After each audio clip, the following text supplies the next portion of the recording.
Friends, आप सभी जानते हैं कि इनकम टैक्स की रिटर्न जो हम फाइल करते हैं वो फाइनेंशियल ईयर वाइज फाइल करते हैं। फाइनेंशियल ईयर की रिटर्न हम नेक्स्ट असेसमेंट ईयर में फाइल किया करते हैं। करंट में जो असेसमेंट ईयर चल रहा है वो असेसमेंट ईयर चल रहा है 25-26, जिसमें हम रिटर्न फाइल करने वाले हैं 1 अप्रैल 2024 से लेकर 31 मार्च 2025 पे अर्न की गए आय पर, चाहे वो सैलरी से हो चाहे बिजनेस से हो। ये सब बातें आप जानते हैं और आप ये भी जानते हैं कि 31 जुलाई 2025 थी, उसे एक्सटेंड कर दिया गया था टेक्निकल रीजंस की वजह से। टेक्निकल रीजंस क्या थे? मिनिस्ट्री ने बताया था, डिपार्टमेंट इनकम टैक्स डिपार्टमेंट जो है उसने ट्विटर के माध्यम से एक नोटिफिकेशन दिखाया था जिसमें टेक्निकल रीजंस उन्होंने लिखे थे। खैर, इससे आगे बढ़ते हैं और अब बात करते हैं कि हम आज किस टॉपिक पे बात करने वाले हैं। दोस्तों, रिटर्न फाइल करेंगे जब आप 15 सितंबर से पहले पहले, ये रिटर्न उन लोगों के लिए है जिनकी ऑडिट नहीं होनी। ये ड्यू डेट 15 सितंबर उन लोगों के लिए, चाहे आप सैलरी से अर्न करते हैं चाहे बिजनेस से करते हैं। पर खासकर मेरा जो फोकस है आज वो सैलरीड एम्प्लॉय के लिए है, जो सैलरी अर्न करते हैं और अपनी रिटर्न फाइल करने वाले हैं। किन बातों का रखना है उनको ध्यान, ताकि गलती ना हो, नोटिस ना आए। मेन बातें हैं, मिस मत करना। बाकी लोग भी ये सुन सकते हैं क्योंकि उनके लिए भी काम की है, पर फोकस सैलरीड पे है। तो आइए वीडियो को शुरू करते हैं। सबसे पहले दोस्तों, आपको इनकम टैक्स की साइट पर चले जाना है। इनकम टैक्स की फाइलिंग जो अभी लोड हो रही है, गूगल पे सर्च करेंगे आप, मिल जाएगी आपको ये साइट आराम से। गूगल या किसी भी सर्च इंजन पर आप सर्च कर सकते हैं। अपना पैन नंबर आपको यहाँ पर एंटर करना है, कंटिन्यू पे क्लिक कर देना है। यहाँ पर यूज़र नेम और पासवर्ड को आपने एंटर करना है। पासवर्ड एक बार चेक कर लीजिए कि आप जो पासवर्ड डाल रहे हैं वो सही है कि नहीं है, क्योंकि कहीं भी गलती होगी तो इस तरह की एरर आपके सामने आ जाएगी। कोई बात नहीं, पासवर्ड रीचेक करिए, दोबारा डालिए। अगर आप भूल गए हैं तो फॉरवर्ड पासवर्ड पे जाके क्लिक कर दीजिए।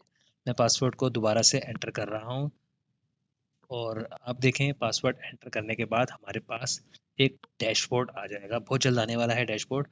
एंटर करेंगे, डैशबोर्ड आ चुका है। अब इसमें आप देखिए ऊपर एक AIS टैब आपको दिख रहा है सर्विसेज टैब के साथ में। AIS टैब में आपने जाना है, इस पर क्लिक करेंगे तो हमें एक लिंक मिलेगा जो दूसरी साइट पर हमें ले जाएगा। अब यहाँ पे आप ध्यान से देखिए, AIS लिखा हुआ है, कुछ इंस्ट्रक्शंस लिखी है, आप इंस्ट्रक्शंस को पढ़ सकते हैं। AIS पे जब आप क्लिक करेंगे तो फिर दो विंडो आ जाएंगी, TIS और AIS।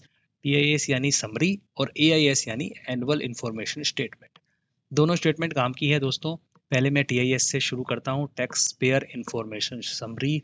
इस पे अगर आप क्लिक करेंगे तो क्या हो सकता है, क्या आपको इंफॉर्मेशन मिलेगी और ये क्यों ज़रूरी है अभी आपको समझ आ जाएगा जब मैं इसके अंदर जाऊँगा। तो अब जब TIS पे आप क्लिक करेंगे, मैं क्लिक करके देखता हूँ, क्लिक हो नहीं रहा, हाँ हो गया।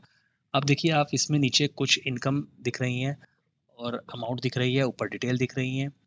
ये इनकम, सैलरी इनकम यहाँ नहीं दिख रही। जो आपने इनकम अर्न की है वो सारी इनकम यहाँ दिख जाएंगी, चाहे वो बिजनेस से हो, डिविडेंड से हो, म्यूचुअल फंड से हो, किसी भी तरह की ट्रांजैक्शन, उसकी समरी आपको यहाँ पर इस पोर्टल पर मिल जाएगी।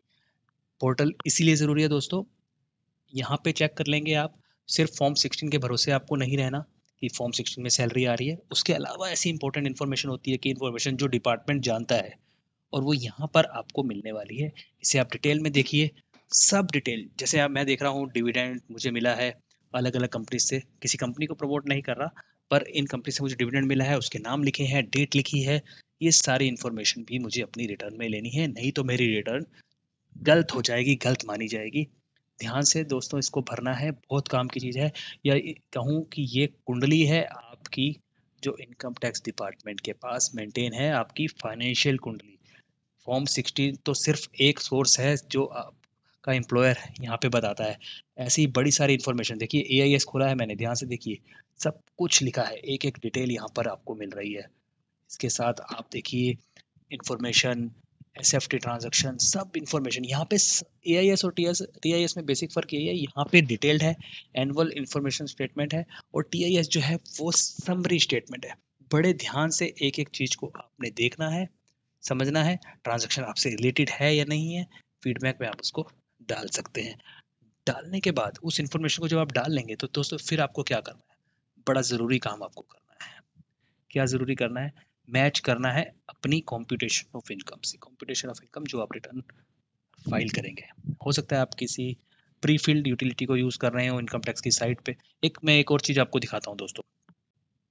अब AIS जहाँ पे था उसके साथ एक और टैब आ रहा है पेंडिंग एक्शन, उसके अंदर जा रहे हैं, कंप्लायंस पोर्टल आपको दिख रहा है, खोलिए, देखिए AIS पहले है, हम ऑलरेडी चेक कर चुके हैं। ई कैंपेन, इस पे क्लिक कर लीजिए, हाई वैल्यू ट्रांजैक्शन जितनी भी है वो यहाँ पे शो हो जाएंगी। इस ट्रांजैक्शन को भी AIS और TIS के साथ जरूर देखना। और यहाँ पे आपसे स्टेटस पूछा जा रहा है, अभी पेंडिंग दिख रहा है, आप देख रहे होंगे पेंडिंग दिख रहा है। मैं फीडबैक प्रोवाइड कर सकता हूँ, उसी लिंक पे जाके ये मुझे ले जाएगा AIS पे ही, जहाँ हम पहले गए थे, तो वहाँ पे हम फीडबैक दे सकते हैं इस ट्रांजैक्शन का। तो हमारा मैच करना है हमें, एक ई कैंपेन हमारा हो गया, देखिए मैं जा रहा हूँ वहीं पे आ गया ना, उसी पेज पे AIS पे, तो यहाँ से भी आ सकते हैं, वहाँ से भी आ सकते हैं, देखना ज़रूरी है, हो सकता है इसमें ही मिसमैच हो, इन्फॉर्मेशन आपसे रिलेटेड नहीं है, आप इसको छोड़ दीजिए।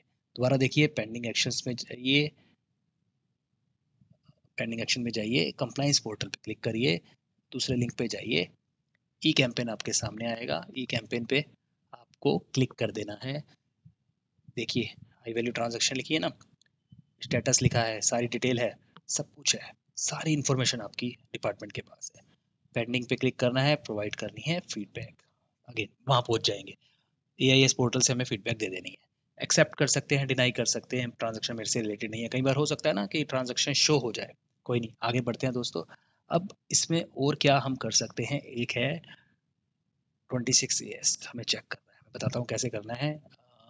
पेंडिंग एक्शन पे पहले अगर आप चाहते हैं कि कोई ई प्रोसीडिंग्स आपके ऊपर तो नहीं चल रही है, आउटस्टैंडिंग डिमांड तो नहीं है, वो भी चेक कर लीजिए। उस कई बार क्या होता है, रिफंड हमारा अट जाता है आउटस्टैंडिंग डिमांड की वजह से। सर्विसेज में आप देख लीजिए और क्या क्या है, जो आपको 26 AS देखना है वो मिलेगा यहाँ पे ई फाइल टैब के अंदर, यहाँ पे क्लिक करेंगे, आगे बढ़ेंगे, प्रोसीड करेंगे, फर्दर एक नई साइट आ जाएगी, प्रोसीड करेंगे, 26 AS पे क्लिक करेंगे, सिलेक्ट करें असेसमेंट ईयर, अभी के लिए 25-26 असेसमेंट ईयर है, HTML पे कर सकते हैं, PDF बाद में आप डाउनलोड कर सकते हैं रिकॉर्ड के लिए। यहाँ पे भी आपको सारा टैक्स डिडक्शन मिल जाएगा।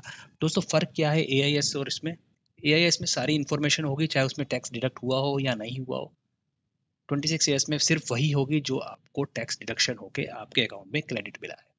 तो दोस्तों उम्मीद कर रहा हूँ मेरी बात समझ आ रही होगी आपको। फाइनली समराइज कर देता हूँ, इनकम टैक्स रिटर्न फाइल करने से पहले सिर्फ फॉर्म 16 को आपने नहीं देखना, फॉर्म 16 के साथ कंप्लायंस पोर्टल भी देखना है, आउटस्टैंडिंग डिमांड भी देखनी है, AIS भी देखना है, TIS भी देखना है, 26 AS भी देखना है, कुछ छूटना नहीं चाहिए। कुछ गलत है तो उसके बारे में डिपार्टमेंट को बताइए फीडबैक के जरिए, फीडबैक आप नहीं करेंगे तो अज्यूम्ड हो जाएगा कि वो इन्फॉर्मेशन आपसे ही रिलेटेड है और आपको बाद में परेशानी का सामना करना पड़ सकता है। वीडियो कैसी लगी, वीडियो अगर अच्छी लगी, कोई महत्वपूर्ण जानकारी मिली तो एक लाइक थम्स अप जरूर कीजिए, आगे भी ऐसी वीडियो आपके लिए लेकर आता रहूँगा। तो तब तक के लिए बाय बाय दोस्तों।